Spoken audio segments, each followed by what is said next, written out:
and Strasbourg Steve are joining me on the show now. I'm not sure who else is coming on, but welcome, boys. Welcome. KJ, what's happening with your lights tonight? I'm doing something on the computer, that's why. So There we go. Your boy Ahmad got himself a nice brace tonight, KJ. We always loved him, didn't we? We always loved him. Hey, listen. You cannot claim my son. We're on Jerry Springer, and ding ding ding, Terry, you are not the father. You cannot claim anything from my son. Because when he first came to United, I remember you and I always going back and forth. When I used to bring up the AC Milan backwards header in the Europa League, when I used to bring up his assists that he used to get when he used to play on the Ollie, you were like, yeah, but still see nothing. And I said, Terry, you're flipping blind. And I know you're normally good. Credit to you. You're normally good at spotting young players if they're going to make it, if they're not. Like, I'll give you that credit. But I don't know why. I don't know what it was. Maybe the fact that he's small. Maybe the fact, I don't know, he came from Atalanta. I don't know what it is. But you were blinded by something. So all I need to say is, in my defense, that was him playing in the 10. Him on the wing, I find it a different player. I find him a different player out there. Ironically, same as Angel Gomez. When he was playing as like a 10 or an attacking midfielder, didn't like it. Now watching him play holding, very impressive. So maybe it's the position, but yeah, you are right. I've got to hold an L on that one, 100%. Yeah, but let's talk about him now. Because you know what's a bigger L? Ten Hag. Ten Hag is a bigger L for you. Because for some random reason, you put on the bench your best attacker who was creating chances, causing dribbles, getting shots off and scoring goals. You decided to bench him because, well, I don't know. No explanation.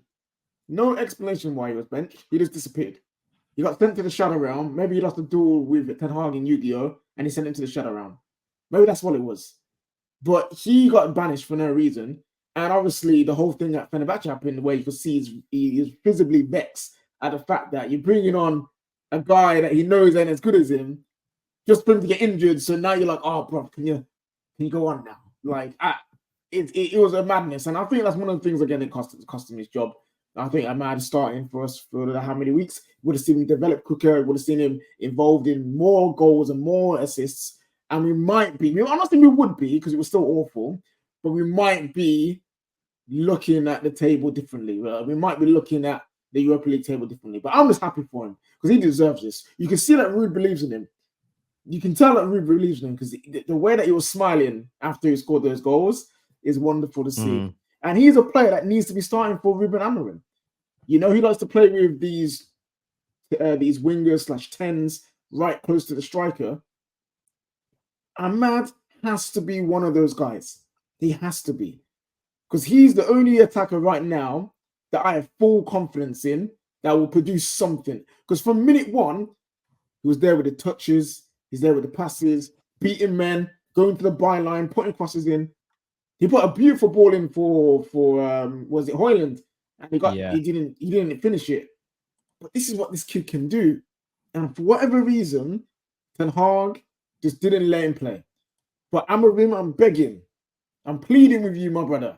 Ruben, play this kid. Play him. I think Ahmad in the system under Amorim could be special because it is that sort of starts in the 10 and drifts outside. And I think that could suit him really, really well. And he's someone that could be amazing for us. He can beat a man, he can cross, he can pass. He also can use both feet. So he can do what he can go cut in and use that left foot, but he can go on the outside and cross a ball as well. And I think that, if he's given enough sort of time to develop, if he's given enough time to really get his confidence up at Man United, he could be a special player for us. He's got it. The second goal he scored was amazing. But actually, the more I reflect on it, the first goal actually impresses me more. That type of header is so hard to score from. It was so delicate and so well placed. It was excellent to see. So yeah, I'm really made up for the young man. I hope he signs a new deal. And listen, he's got one more game under Rude, an international break, and then one of the best coaches in Europe right now is going to be getting hold of him. So yeah, very, very excited indeed to The see how only he thing performs. that we got to be worried about is obviously him coming off and he's not injured. Someone said he's injured again. I'm not too sure. We haven't had any confirmation of that. So hopefully he's not injured. But I just want to speak quickly before we move on that. So, like you said, the first goal was amazing. That second goal, none of our attackers are attacking the fullback like that. Maybe Hoyland, if he's in that position, would be fighting for that ball. But Ahmad showed the resilience, showed the determination to win that ball, win it cleanly, and you go on and finish a shot like that. Like he's just, for me, he's just staked the claim, and that mentality, that work ethic that he's got, that needs to be across the entire board of our attackers moving forward. We'll definitely score more goals if they had that kind of hunger. But yeah, man, Ahmad, my son, I'm happy for I just saw your comment. Terry been smirking the whole stream because I've been a good. I'm not going to lie. I've had a few sherbets. My team won. I'm just in a good mood. The way that Terry was talking about the Raiders in the last arc, I knew he was drunk. I was like, what are you talking about? I'm just in a good mood. I'm enjoying the chat. I've actually got people messaging me saying this is one of our members, right? I'm not going to out him in case he doesn't want his name being mentioned online. But he says, you make me fucking sick, Terry. Why are you so happy? And I've been reading it and I'm just laughing. I'm like, I'm in a good mood. Man United won. We didn't play particularly well in the first half. Better in the second. We won the game. That's all I care about right now. Yo, you guys needed winning these games. You guys needed halftime. Pauk in that last 15 or 10 minutes of the first half, they had some serious momentum. To be fair, the whole game, I was a bit stressed because that chance that they had where Tyson put that beautiful ball into the box. Do you know what? For me, like again, I always rewatch Man United games because I find it. I can assess them in the real time, but I'm so emotional every time. I do feel like European nights have become a real psychological problem for us, and I think when you watch European football, it sounds different, it looks different. I don't know, it might even smell different. I have no idea. But it's almost like the European night started and you could see it was weighing them down. They know how bad their record has been. And I think knew that as well. Yeah, they certainly did. And I think that's, look, Old Trafford, we still win most of our games there, but Old Trafford used to be a fortress, but we've lost that. Teams all fancy themselves when they come because of the volume of games we've drawn and lost there. These are the things that the new head coach has got to come in and make better. It's about building up your confidence in those moments. And that's why so regularly when we go a goal down, we found it so hard to come back because there's no confidence seeping through these players. We have superior players compared to Pauk in every way, shape, and form. We just do. They've got one of our academy players that couldn't make it, not just at our club, but couldn't make it in England. And he's on their bench, right? But you could just see the weight of expectation, the pressure, the recent form. And when we went 1-0 up, we pushed for 5 minutes and then you see us sit deep. That's because we've scored 8 times in our last 10 European games first and not won any of them. So I can totally understand why psychologically these players are damaged. And that's why I'm so happy with Rude, because I think Rude has helped. And hopefully he does it on Sunday, win that final game under him. And it just gives these players a little bit of confidence when Ruben comes in, because you can just tell confidence is shattered in these players. I'm not defending them. And I have a lot of people say they threw the manager under the bus. I don't necessarily believe that. But we needed that win tonight. And that's why the win for me is probably more important than anything else, because the winning is what's going to breed the confidence into these players, not just a system and a style of play. And yeah, Rue's done a great job. Really, really happy with him. And I think he will win at the weekend as well. And, then he walks away with a nice little win percentage. He's done his club proud. He's a legend of our football club already. And just, I can't wait to say thank you and not goodbye. Maybe he'll stay as a coach, but I'm very grateful for what Rude's done. Really grateful.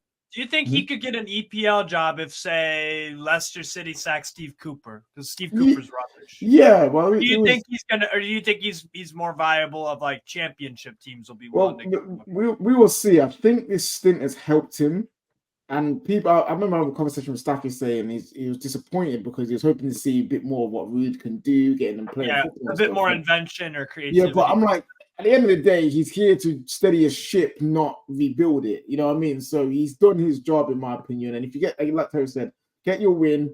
That's 3 wins from 4 and 1 draw. You haven't lost. whatever percentage win record you have. Yeah. I will take that. And I think clubs were looking at him like he's taking in a situation at Man United where things are looking bad. He steadied it, plus his stint at PSV. I think clubs will be looking about. Who knows? Who knows what happens? Do you know what's really interesting? I don't know if anyone on the panel knows. Comments, the live chat, I want to hear from you as well. We all use the word interim manager now. When I was growing up, we had a different word for managers in this situation. Did anybody remember what it was? What, caretaker? Yeah, caretaker. Oh, manager. yeah. Personally, you know what was really crazy? When I was really young and I heard this, I genuinely thought the caretaker took over as manager. I never understood it. I was like, why does the person that sweep the pavement take over? Because we had caretakers at our school, caretaker manager. I literally thought, why would you have the caretaker? Can't no one else do it? But the thing is, what I find interesting is that no one ever used to judge a caretaker manager. The way you played football, good, bad, or indifferent, they were never judged. That's why I'm trying to revert back to how football always was. No one ever judged the caretaker manager. No one ever judged an interim manager ever. So that's why, for me, because we've got Amorim coming in, I think his job was purely get the players' levels up, work on a strong structure that's hard to break down, get the wins on the board, and thank you. There's no point in trying to run drills and I want to implement this and implement that. When somebody else new's coming in a few weeks, he's going to have completely different drills, a completely different approach in training. It's ridiculous to start filling the player's mind with something new to do something new again in 4 weeks' time. So he's doing the right thing. You know, we're getting some wins. You know, hopefully we can score a few more goals at the weekend and go into the international break with an air of positivity around us. And you know, for Ruben to come in, and as I said, when we sacked Ten Hag, the season is still very salvageable. We can still get European football in the league. And there's 3 competitions we can win. And these players with the right structure, I know they're capable of winning. Why? They won 2 trophies in the last 2 years. So they're definitely capable of winning.